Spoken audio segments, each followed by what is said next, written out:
Kinahapunan, tinipunan ni Kuya ang magkabilang bahay para sa resulta ng ika-4 nilang tagisan sa Skilling Bee.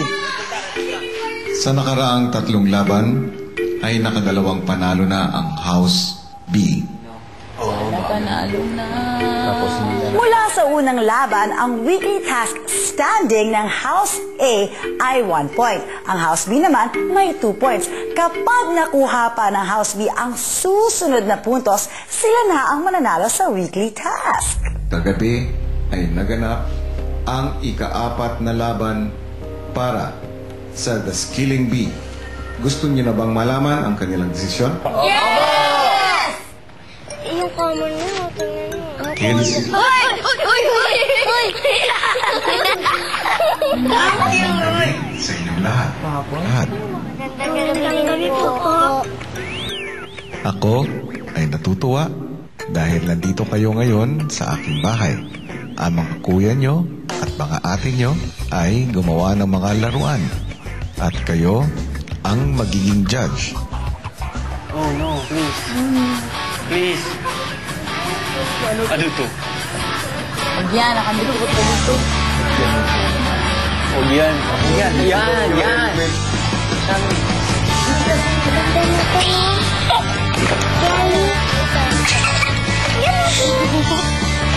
O ganyan ito mga sila.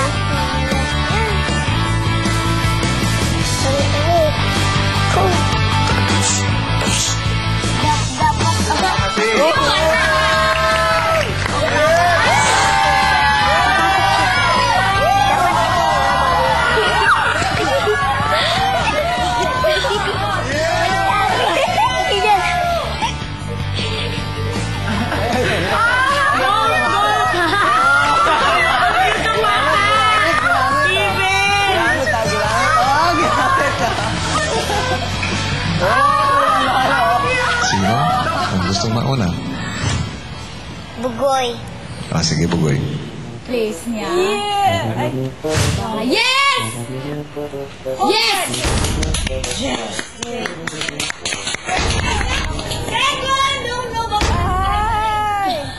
Gusto niya. Gusto niya mahilig sa bahay. Puro na lang sana bahay.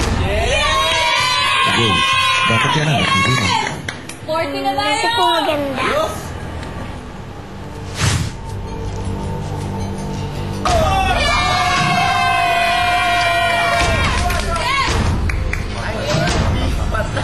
Bahay, Nay! Maganda naman po sila lahat. Pero ito po talaga po napili ko kasi po maganda. Parang kapareho din po ng loob ng PBB. Para daw talagang ibibigay.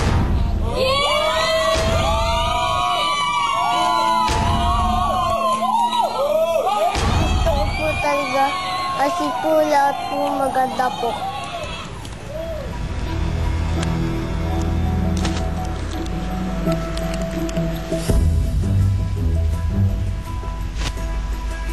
Maganda po kasi siya, tsaka po makulay po yung loob niya.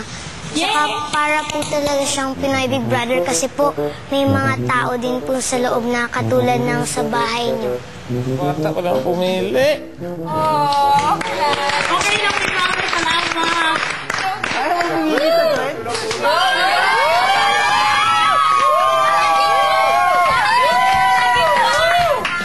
Ang nakuha ng House B ay total 200. of 180 points.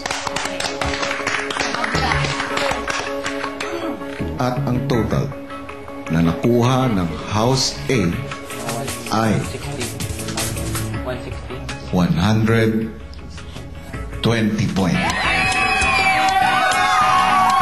Congratulations, House B!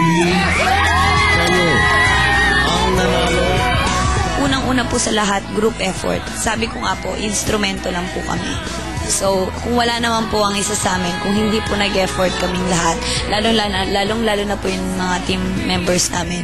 At kung hindi sila nakikinig sa amin, wala rin pong saysay yung ginagawa namin na paglilid. Muli, ay congratulations. Thank you! Salamat po, salamat. Lalo na rin ang bahay na to. Rob at Yuri, Binabati ko kayo sa inyong mahusay na pamumuno sa inyong grupo sa linggong ito.